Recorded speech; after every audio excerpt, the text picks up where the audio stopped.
Udah lah ya, itu openingnya. Dia nyaranin itu yang di jejak backpacker si anjir. Jin bisa nonton YouTube, Jin. Jin Korinnya Vina nih, buat orang-orang yang percaya ini Jin Korinnya Vina, tolong sampein ke Jin Korinnya Vina, keserupan tolong ke pelaku-pelakunya aja dong. Jangan ke Linda mulu.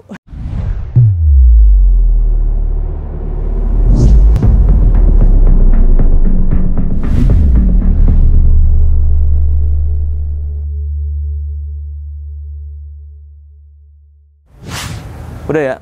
Oke, cek. Vina. Kok ada suara ya? Ya, kayak suara netizen yang komentar di medsos gue nih. Iya kan? Denger kan? Bodohan mediumisasi dukun berkedok agama. Coba cari. Coba ya, cari dulu ya.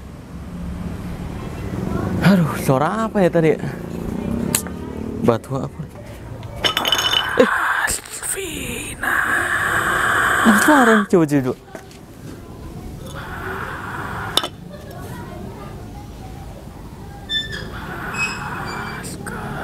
Tuh, ya kan?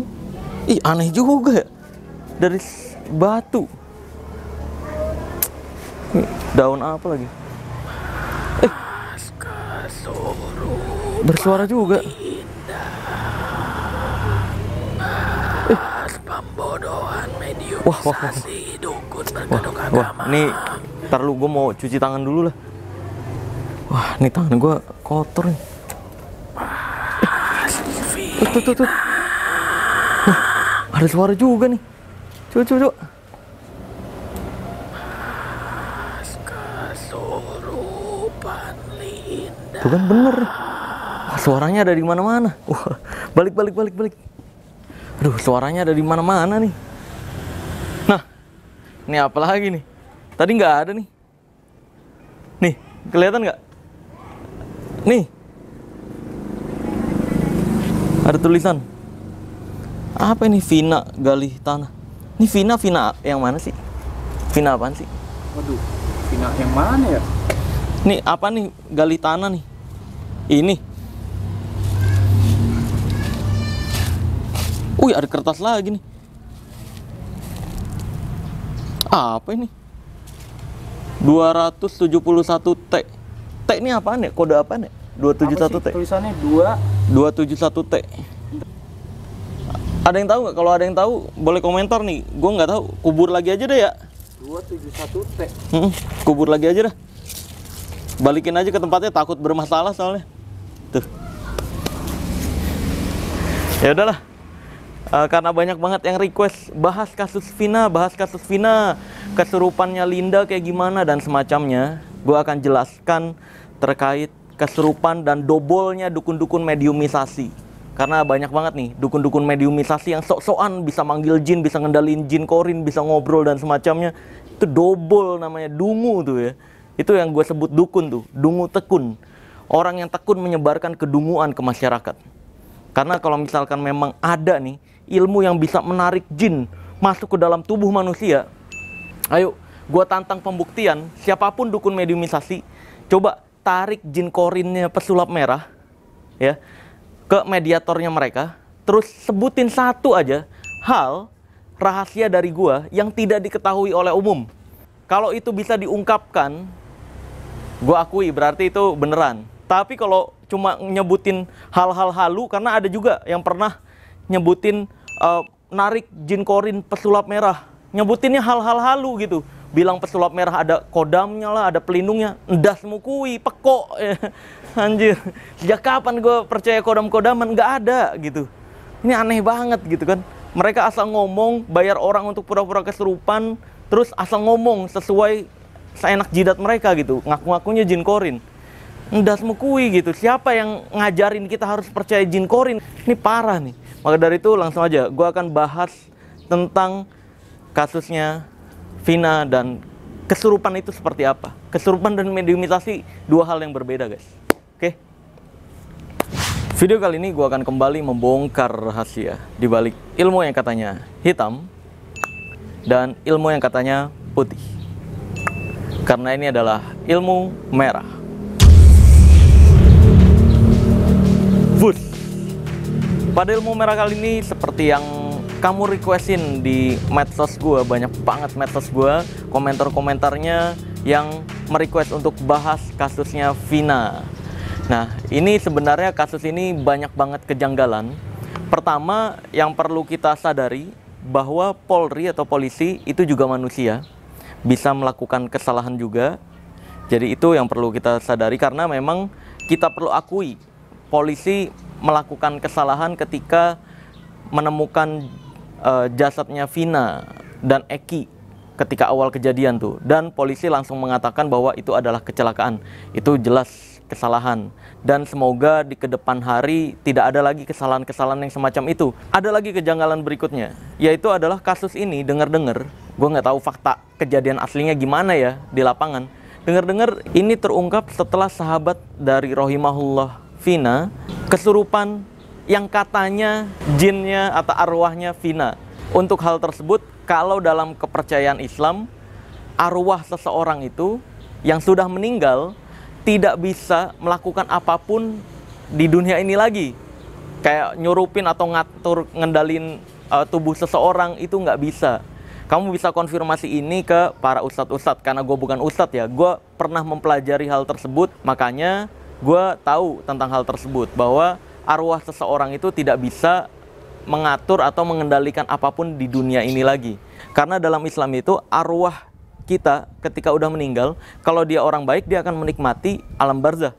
Tapi kalau dia orang jahat, dia akan fokus ke siksaan di alam barzah untuk mempertanggungjawabkan apa yang dia telah perbuat di dunia. Jadi boro-boro tuh ada kesempatan untuk ngurusin hal-hal yang di dunia lagi, nggak mungkin. Dan gue juga pernah dengar salah satu dalil dari ustadz-ustadz bahwa satu-satunya yang bisa terhubung dari alam barzah ke dunia itu hanya melewat mimpi tuh.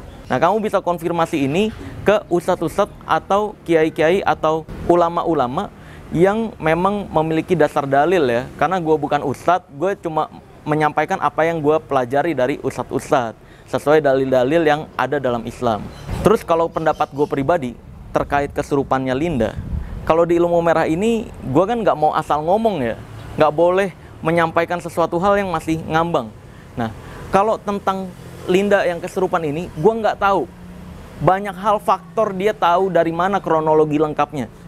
Bisa jadi Linda ini memang ada di lokasi kejadian ketika hal tersebut terjadi, terus dia melihat hal tersebut, akhirnya stres berkepanjangan, memendam emosi yang luar biasa, melihat kejadian tersebut, akhirnya pengen menyampaikan hal tersebut ke orang tuanya nggak enak, dan dia lepas kendali oleh emosinya, dan akhirnya menyampaikan semua kronologi yang dia pernah lihat itulah.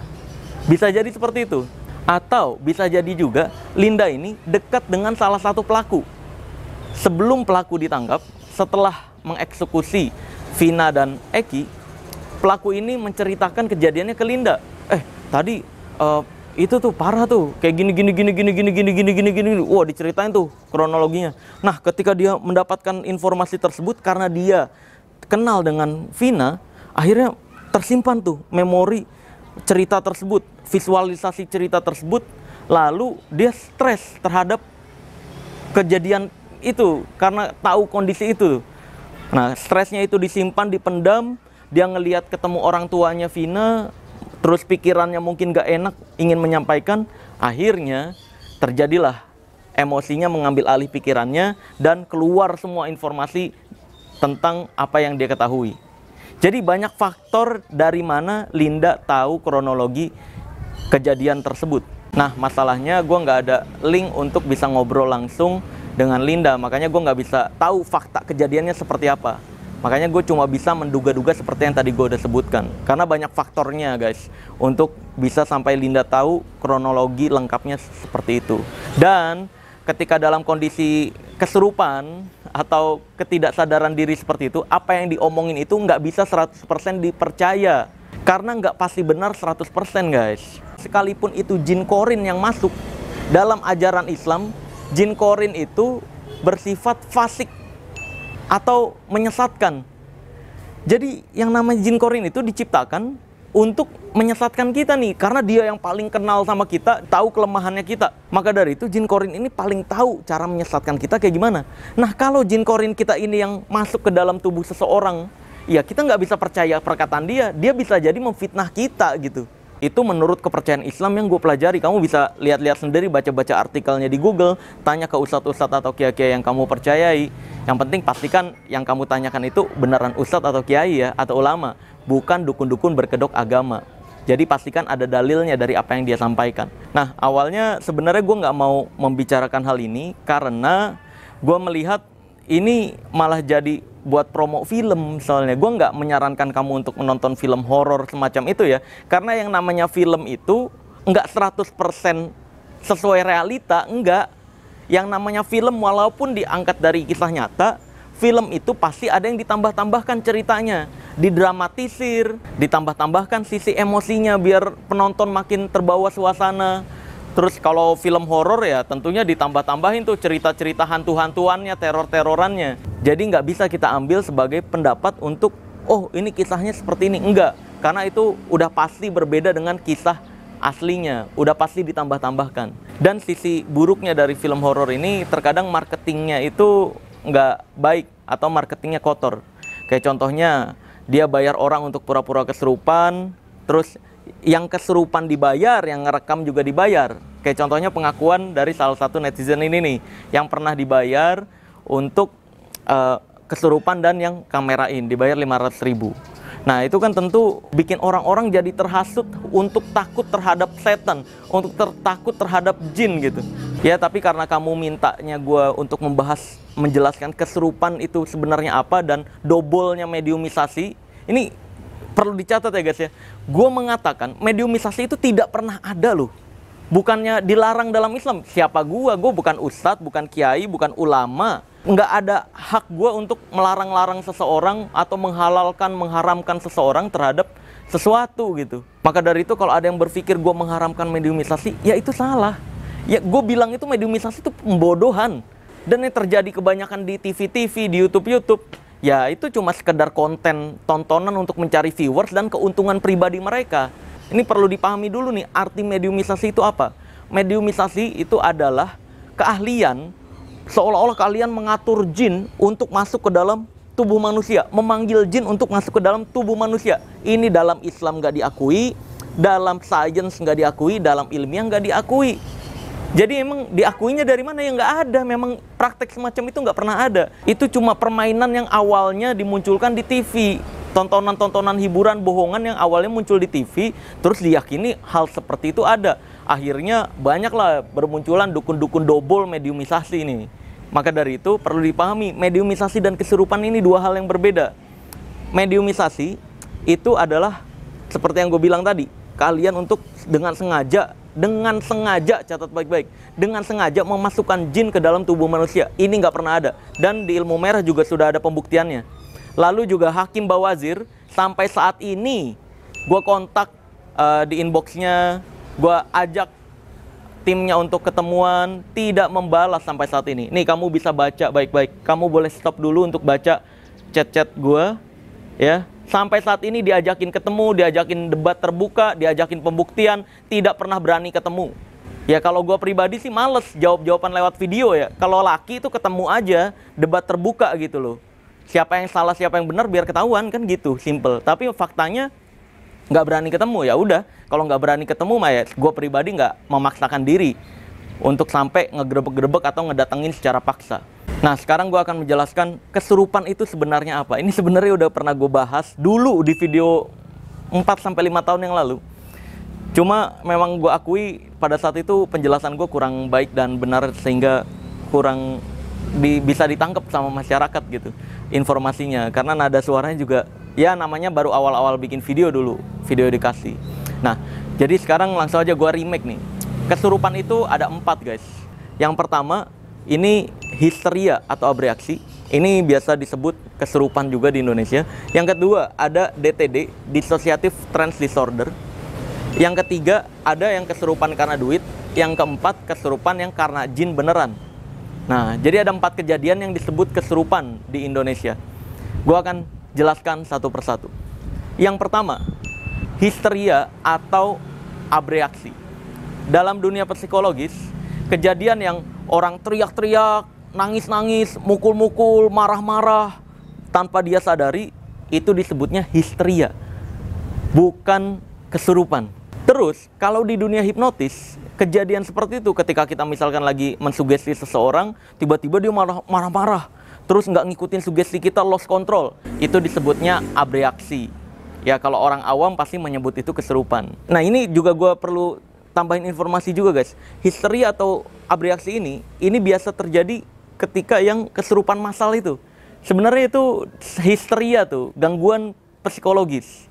Nah, penyebab histeria atau abreaksi ini adalah banyaknya tekanan atau emosi dalam pikiran bawah sadar dia yang dia pendam. Dia nggak berani meluapkan atau cerita ke siapa-siapa. Akhirnya dipendam sama dia sendiri, emosi dan dendam dan semacamnya itu, trauma masa kecil atau trauma melihat kejadian sesuatu gitu kan, dia pendam. Akhirnya ketika ada pemantik yang membuat dia teringat dengan kasus atau trauma tersebut, dia lepas kontrol emosinya, ngambil alih pikiran sadarnya. Jadi yang ngendaliin itu bukan jin, yang ngendaliin itu adalah emosi yang ada di dalam diri dia. Gitu. Itu histeria atau abreaksi. Ini bukan karena jin. Kalau dalam sudut pandang psikologis dan hipnoterapis, ini bukan karena jin. Kalau kesurupan massal gimana? Masa iya orang punya trauma yang sama di satu ruangan? Nah, kalau kesurupan massal itu kan gue sebut tadi histeria juga atau abreaksi ini. Nah, biasanya yang pelopor pertama yang menyebabkan kesurupan massal itu ada satu orang dulu tuh yang punya trauma atau dendam atau emosi berlebihan di dalam pikirannya, terus dia akhirnya lepas kendali. Nah, satu orang ini akhirnya teriak-teriak nih, teriak-teriak atau marah-marah atau menangis-nangis. Orang-orang di sekelilingnya yang percaya itu karena jin, dia kan kaget nih, ngeblank. Nah, ketika kaget itulah, kaget, tegang, ya kan, panik. Nah, orang-orang di sekitarnya ini ikut nular juga sama satu orang ini. Jadi terbawa juga, tersugesti secara langsung melihat kejadian itu. Maka dari itu, orang-orang yang mengalami kesurupan massal sebenarnya adalah itu orang-orang yang ikut panik di kejadian tersebut atau memiliki emosi atau trauma yang dia pendam selama ini juga. Nah, makanya kesurupan massal itu biasanya terjadi ketika mau ujian akhir sekolah, kalau di sekolahan, mau ada razia.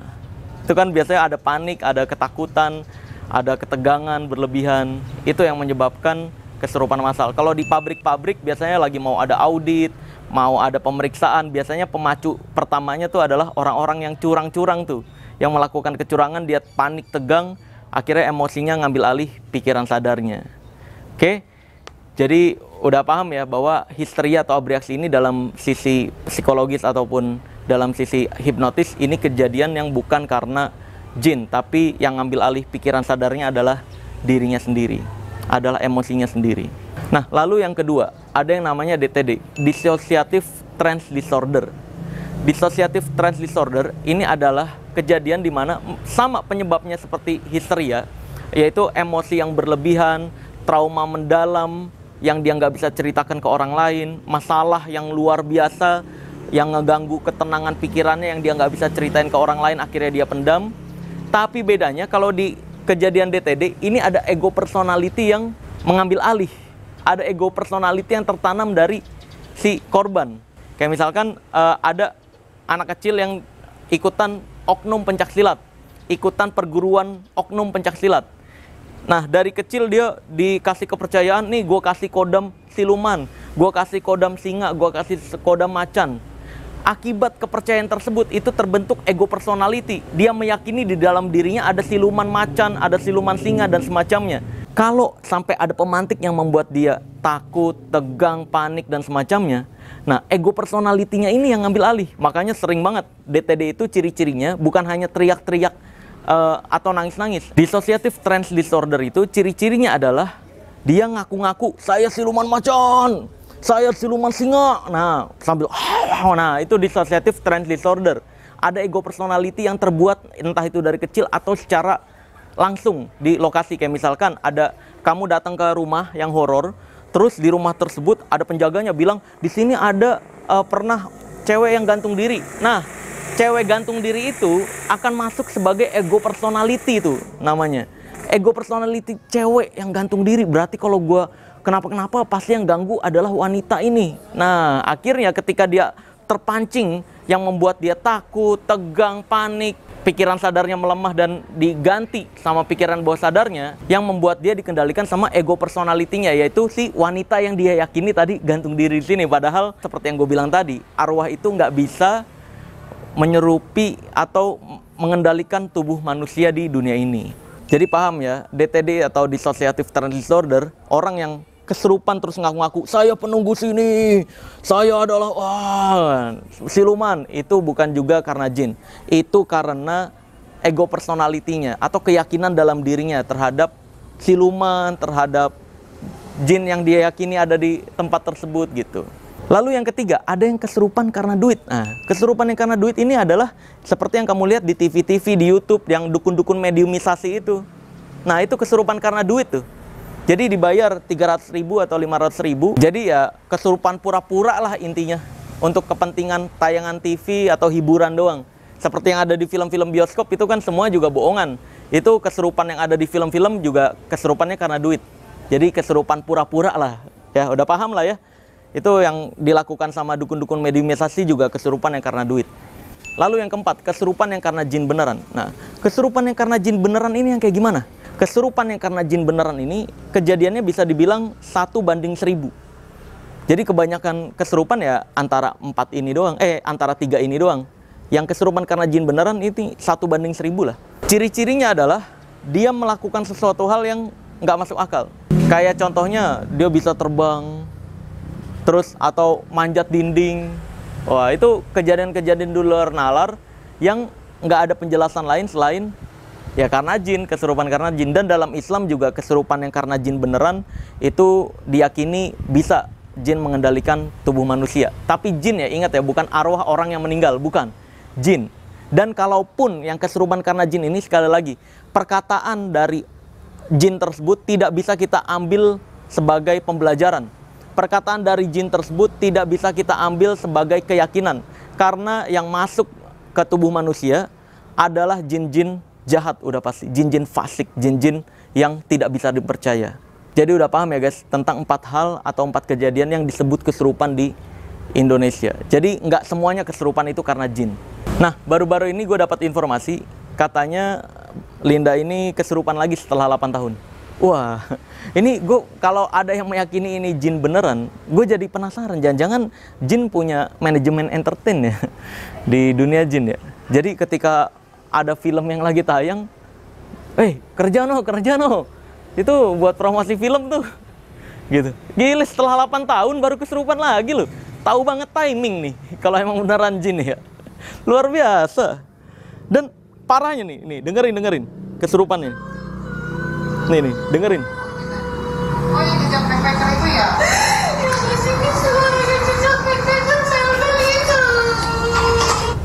Udah lah ya, itu openingnya.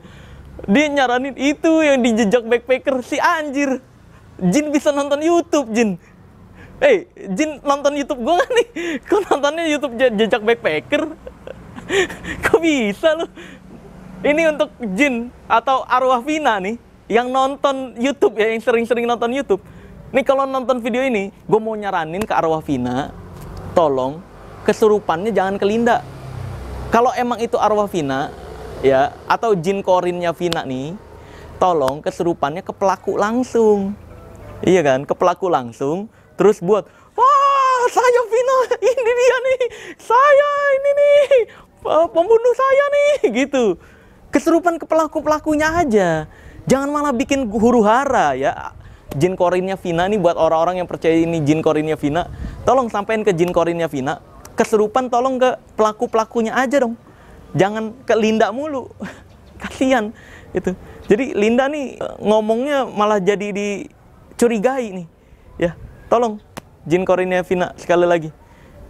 Mendingan kesurupan langsung ke pelaku-pelakunya aja. Ya udah.